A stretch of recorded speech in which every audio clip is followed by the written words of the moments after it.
This is Mises Weekends with your host, Jeff Deist.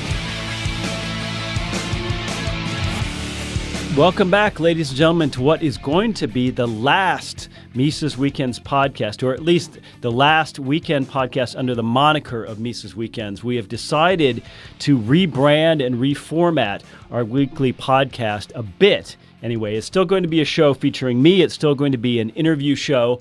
And it's still going to come out once a week, although not necessarily on the weekends. But we just wanted to change the format up a little bit. For a long time, I've been a believer that, especially in the YouTube platform, that podcasts really need to be about 20 minutes, and you lose interest from people if you go any longer than that. But we've really found that there is a market and a desire for longer, more in-depth interviews. I think really in the econ sphere, Russ Roberts at Econ Talk is probably the industry leader.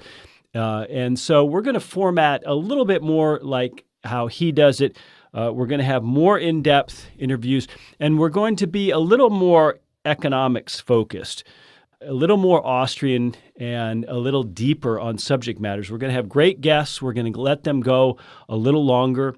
Our inaugural podcast next week is going to feature David Gordon, who is obviously a very deep thinker, a philosopher, somebody who really knows everything about Austrian economics, about some of the key characters, brilliant minds in Austrian economics. He's also somebody who sort of knows where the bodies are buried. So David is someone who has a lot of fans, but he's perhaps underutilized and underappreciated by some of those fans. But we're still going to touch on other topics. Of course, Mises himself and certainly Murray Rothbard talked about all kinds of things. They talked about politics and sociology and ethics and history. So we're still going to touch on things like secession and strategy and libertarianism and even maybe to a lesser extent taxes and regulations. But the main thrust of the new podcast format is going to be economics, and in particular, of course, our version of correct economics, or in general, Austrian economics. And we've decided to also rebrand the title, the name of the podcast. We're going to call it simply the Human Action Podcast, which I think is a lot more catchy than Mises Weekends, and I think it'll attract maybe some more listeners and some more eyeballs just based on the name and, of course, the popularity of the great book, Human Action. Now, don't worry about missing out on it. It's still going to be fed via RSS to all of our standard outlets, Stitcher, SoundCloud, etc. You're still going to be able to find the Human Action Podcast at Mises.org and listen to it either streaming on the site or download the MP3 file. And of course, on iTunes, the Mises Weekends podcast will redirect you to the new Human Action Podcast. So you're still going to be able to get a hold of us and listen in from all of these various platforms. But we're excited about it. I think it's going to be an opportunity to let the conversations go a little longer, because oftentimes I get feedback where people say, look, it was just getting good, or I want to hear more from this particular guest. So we're excited about it. It should be something that you hopefully get some enjoyment and also learn quite a bit from. We're looking to get more in-depth, not only with some of the topics, but with some of the books behind them.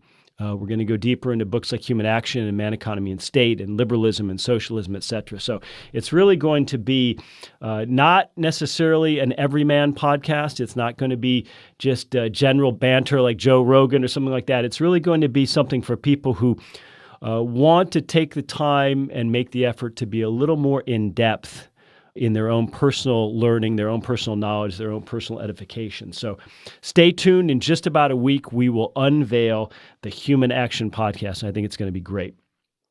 That said, we do not have a guest this week, but I want to talk a little bit about really one of the biggest topics facing us today, which is socialism.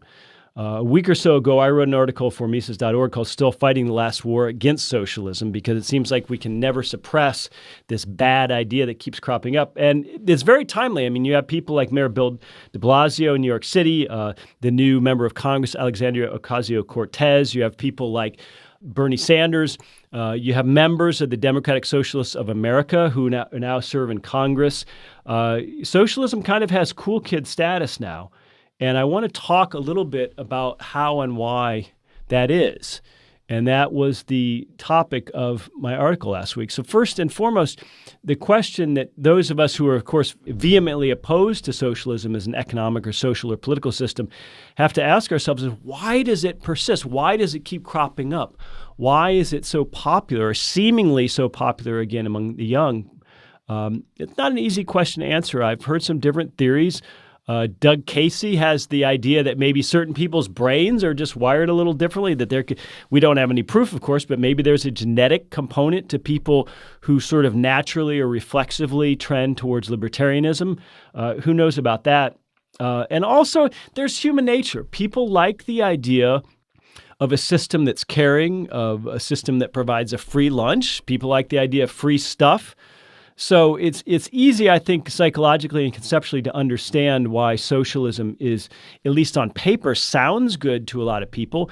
It sounds collaborative. It sounds communitarian. It sounds peaceful. Of course, it's anything but. And it sounds just. And again, it's anything but once you understand that the only way to achieve equality among unequal people is to treat them very unequally, using force and coercion at the hands of the state, which is the opposite of justice from our perspective. There's probably no better book you can read on socialism than Mises's book by the same title, Socialism, with the original version in German, came out in 1922. And he has a really interesting explanation in that book about why socialism is popular. And he says, there's sort of two reasons why socialism sells, and they're actually not only very different, but they're contradictory if we think about them. The first reason that it sounds moral. In other words, socialism is an appeal to the ethical high ground. And so it has this appeal, especially amongst, let's say, the more educated classes, that it's noble and virtuous, and that the advocate of socialism is somehow operating on a higher ethical plane, and we all want to feel superior. That's kind of a natural human instinct. So for reasons of pseudo-morality, socialism is popular, or at least theoretically popular. The other reason he posits is the idea that socialism is inevitable, that it represents some sort of end goal of human evolution towards which we're always progressing, and that in this sense it's almost self-evident that socialism is a perfected form of organizing society that will come about inevitably, of course, or because that's just how humans naturally will evolve. And so these two reasons, one, the idea of morality, and two, the idea of inevitability, are actually very different, because if something's about morality, it's something where we're making a choice and we have to fight perhaps against our lesser angels, whereas if something's inevitable, it's not really moral. It's something that just evolves inexorably without human volition or without human choice. It's just self-evident and better. So this is a point that he makes in socialism, and it's really kind of an interesting way to look at it. It's also a very accessible book. If you've struggled with human action, I think you'll find socialism is a pretty fast and easy read relative to human action. Of course, it's much shorter, and it's really just like the Theory of Money and Credit. It's an incredibly prescient book, in the sense that Mises is writing this in the interwar period. Now, keep in mind, he's come home from World War I, where he did see action in combat. He was actually a fair bit older than your average soldier in the Austro-Hungarian army in World War I. He was not 19 or 20 during that period, but he comes back, and it's now the interwar years in 1922 where he writes Socialism, a book that it says he determined to write in his darkest moments or darkest hours during the war, and we can only imagine what those might have been. So he determined that when he got out, or if he got out of that war alive, the Great War, that he would write the definitive book on socialism and its ills, and of course, socialism, collectivism, communism, all variants really that we can use under the term socialism, resulted in war and violence between nations. This was something he believed very strongly, whereas I think most people today, when they think of socialism, they think of Scandinavia or something like that. They don't think of warring countries. But of course, the perspective and landscape was very different in the 1920s. So he writes this book, and it's important to get from the book sort of his definition of it. And of course, his definition is more of the classical or dictionary definition, where you actually have common or public or the people's ownership of the means of production. And he takes pains to point out that there are all kinds of what he calls pseudo-socialist economic systems, which are not actually wholly or fully socialist. And so it's a mistake in the eyes of Mises to refer to them as socialism. In other words, just egalitarian or movements or movements to equalize income or wealth. Those are different things to Mises than actual outright socialism. Murray Rothbard took a very different view. He talked about how there could be degrees of socialism. So if we think of private ownership of the means of production, then we think of public ownership. To Murray Rothbard, you'd say, look, you either own something outright or you don't. So when the government or the state comes along and just imposes a regulation or a tax on your property, however minute it might seem, that regulation or tax dilutes your ownership. However, in some small measure, it dilutes your ownership. And as a result, you don't have the full control over your property that you should have in a market economy. And control is really the measure of true ownership, whether you can do whatever you want with your property, whether you can sell it, whether you can lend or borrow against it, whether you can use it or dispose of it however you see fit. That's true ownership. And any dilution of that, let's say you own a piece of real estate and the government comes along and says, on the very far reach of that, we're going to create a public easement for the electric company to come through because there's some electrical lines overhead and they might need to maintain them. And maybe it's on such a far distant part of your property you don't much care and it doesn't really affect you in any way, and you feel like, well, that hasn't affected my ownership at all. But maybe it was on a portion of your property that you hope to one day partition and sell for a housing development. All of a sudden, you'll be unable to do that. And what you thought of as 100% undiluted ownership of your property is now actually compromised quite a bit in a sense, since you no longer fully control what you can do with that piece of real estate. The state, the government, let's say the local or city government in this case, has become a de facto partial owner of it. So in the Rothbardian conception, that is semi-socialism. Just something as ordinary as a zoning law or an easement. And of course, Rothbard tended to be very absolutist in all kinds of things. In his view, that represents semi-socialism because the government now partially controls and thus partially owns your property. So we have to understand that there are sort of different ways to look at the meaning of the word socialism. And even amongst classical liberals or libertarians like Mises and Rothbard, there can be a little bit of difference of opinion.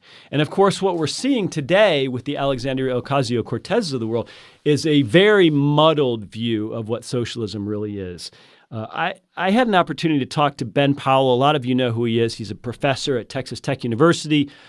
He has occasionally taught here at Mises U, and a great guy. He's especially known for his work, among other things, on sweatshops, which really represent a form of opportunity for a lot of people. And he's taken some heat for that, as you can imagine. So it's brave of him to sort of stick his neck out and say, hey, look, maybe sweatshops are better than the other alternatives available in any instant situation in an impoverished nation. But that's a bit of a digression. Anyway, along with one of his colleagues at Texas Tech named Robert Lawson, Ben Powell has a new book out called Socialism Sucks: Two Economists Drink Their Way Through the Unfree World. And I have not had an opportunity to read it yet, but Ben described it to me a little bit. And what him and Professor Lawson did was they went to a lot of socialist conferences, I think mostly, if not all, in the U.S., and they sort of infiltrated and eavesdropped and spoke to people and interviewed people. And there were a lot of young people at these events. And they found out that a lot of people really don't mean the collective or common ownership of the means of production when they talk about socialism. What they really mean are just sort of elements of social democracy: free education, free health care, really highly progressive income tax rates, maybe a wealth tax, that sort of thing. So they're not really talking about going out and seizing oil production or seizing mining or, having the state nationalize Walmart and Amazon and their distribution systems. They mean something south of that, something softer. But nonetheless, there are plenty of just standard issue Democrats and progressives in America who would outright nationalize, let's say, healthcare. I think there are plenty of people who would nationalize energy production, make it completely green and state-run. I think there are plenty of people who would basically nationalize education, that they would eliminate private schooling and have that completely funded and provided by the state. And really, there are plenty of fields like law and banking where the regulatory burdens are such that the state is almost running those industries, even though it doesn't own them. There's so much state intervention that those are sort of almost government run in a sense. There's whole industries like banking that are so heavily regulated that the state really has a big interest in them. So I'll leave it to you to decide for yourself what kind of degrees of socialism can exist. And of course, as Matt McCaffrey points out, he wrote a great article about Mises's view that not every bad policy is socialist. We ought to be careful in using the term because we can sound like the sky is falling, and we can have people scoffing at us because, you guys will say Social Security is socialism, ha, ha, ha. Well, it is to an extent, but I understand Matt McCaffrey's point, and I think it's a good one. So when we write an article, let's say for Mises.org, most of the audience is going to understand where we're coming from, but maybe when we're debating or talking to our friends or to the general public, we need to be a little bit more precise, because I think it's a lack of precision in terms and definitions that really allows the Bernie Sanders types to gain a foothold and gain traction. One point I made in the article, and I really think it is an important point, is that someone like Bernie Sanders is not necessarily an outlier amongst, let's say, Democrats or liberals or progressives today. I mean, someone who would really, who admired the former Soviet Union, who would really institute pretty radical degrees of taxation and regulation in this country. He very nearly became the Democratic nominee for president in 2016. And a lot of people think that the Hillary Clinton campaign was involved in subterfuge or dirty dealings that kept him from obtaining that nomination. I'm not going to opine on that. I don't know enough about the factual background of that. But the point is that Bernie Sanders got pretty close to the U.S. presidency. And he's an open, avowed Democratic Socialist. He's a member of the Democratic Socialists of America. So it's not alarmist or outrageous to say that socialism has a real foothold in America. I mean, this isn't something where the left can just dismiss us and say, oh, you right-wingers, you libertarians, you guys are always saying the sky is falling and all we're talking about is free college and we're not socialists. Well, okay, but the guy that you almost nominated for president says he is and advocates things that are much closer to the textbook definition of socialism than the Rothbardian definition of socialism. So let's consider that. Whereas on the right, I'm not a person of the right. I think right ideology is deeply flawed and as pernicious, militarism, corporatism, etc., central banking, as pernicious in that sense as left-wing ideology. But I don't think that culturally, philosophically, intellectually, that the right is as unreachable as the left seems to be headed these days. So someone like a Thomas Massie in the U.S. House or a Rand Paul in the U.S. Senate, these guys are outliers. Rank and file conservatives, apart from the GOP, will talk a good game. We ought to get rid of the Department of Energy. We ought to abolish the Department of Education. We ought to get rid of the income tax. We ought to do all these things. Get rid of the EPA. They say these things, but they don't mean them. They don't act on them. Whereas I think the left really means what they say. I think that the left really intends to have single-payer health care.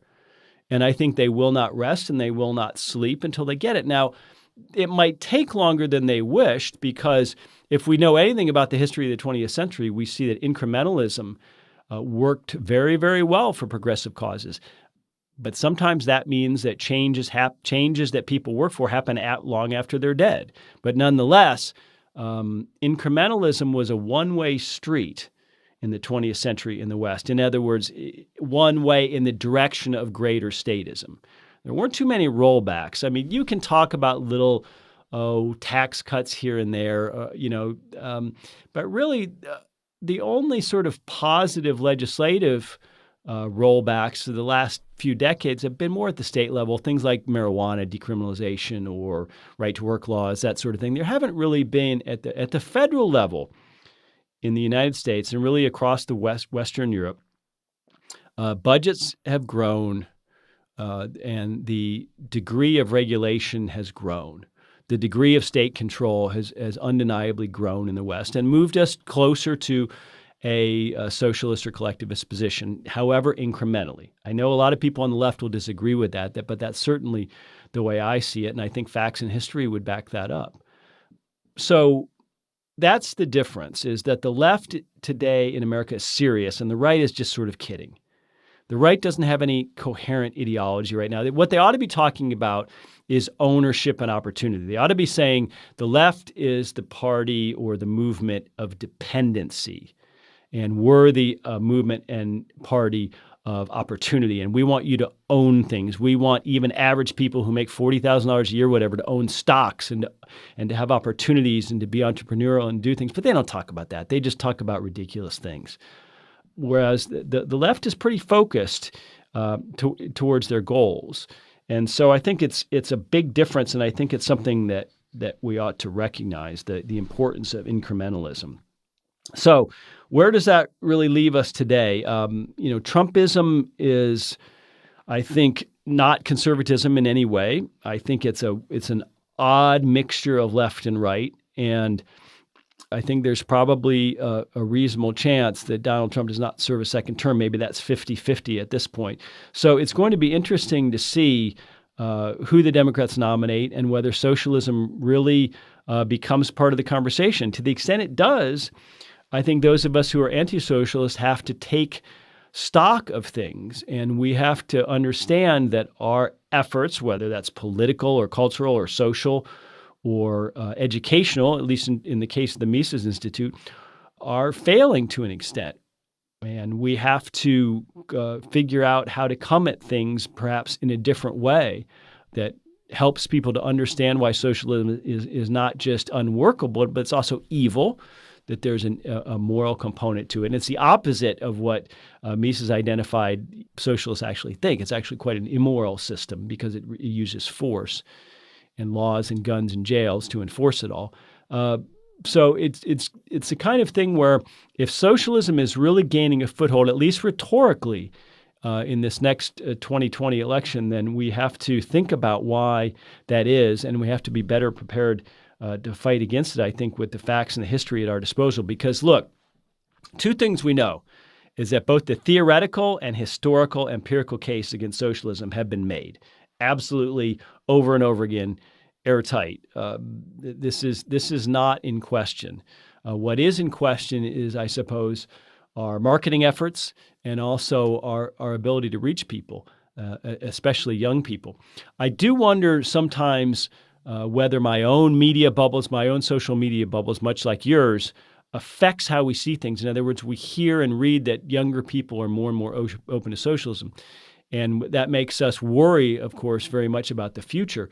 But imagine what people were hearing in the 60s coming out of college campuses. I mean, I'm sure that they imagined that all those young people coming of age in the summer of love, smoking pot, what seemed to the older people at the time sort of a bacchanalia on campus, that these people were going to be very, very left-wing. And there was a famous slogan, never trust anyone over 30.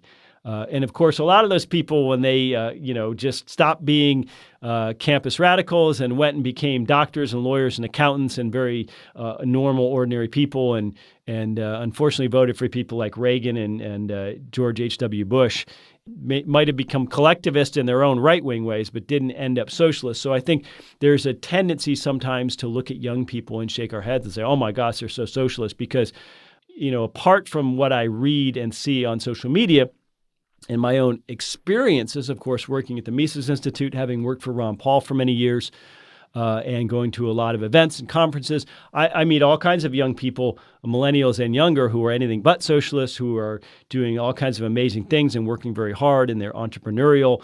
And so, that gives me a lot of hope. But I understand the millennials who are angry, who don't have a lot of hope, who look at their own economic fortunes versus those of their baby boomer parents and say, this is a ripoff. College costs too much. I have to get into debt. And the degree I get doesn't guarantee me anything like it did my dad or my grandfather. And houses cost way too much in all the cities I want to live in. And, an overnight visit to the ER, I end up with a $20,000 bill from various doctors. I mean, from the average person's perspective, you can understand why they would look at all that and say, I don't even know if I'm going to be able to get married. I don't know if I'm going to be able to buy a house. I don't know if I'm going to be able to do all the ordinary things, the rites of passage that my parents did. And on top of that, they had a fair degree of job security at some of their companies, like an IBM or a blue chip company from the 70s or 80s, and they got a pension, and Social Security will presumably or hopefully be solvent for them until they die. I mean, that a younger person can look at all this and say, this deal has been broken. The social compact is not working for me, and therefore I'm open to looking at things like socialism. Okay, well, what we want to do is say, are you open at looking at things like liberty? Are you open to looking at things like property?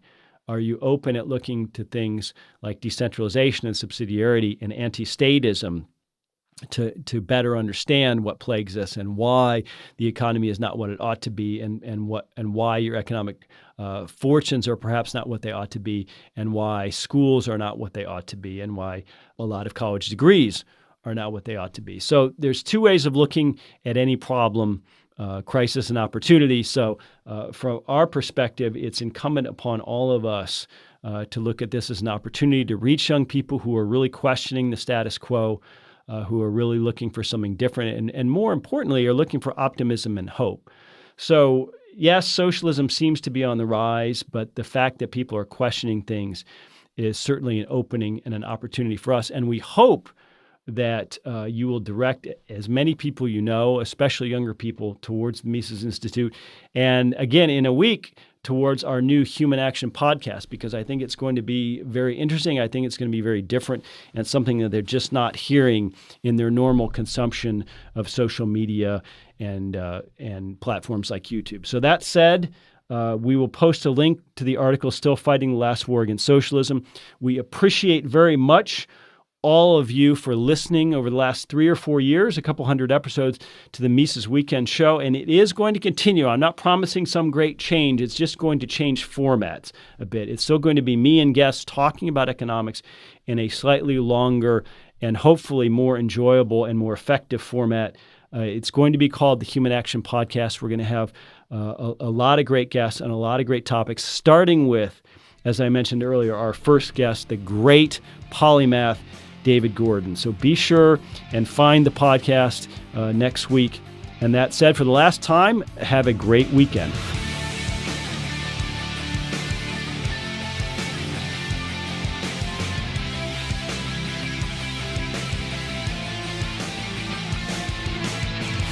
Subscribe to Mises Weekends via iTunes U, Stitcher, and SoundCloud, or listen on Mises.org and YouTube.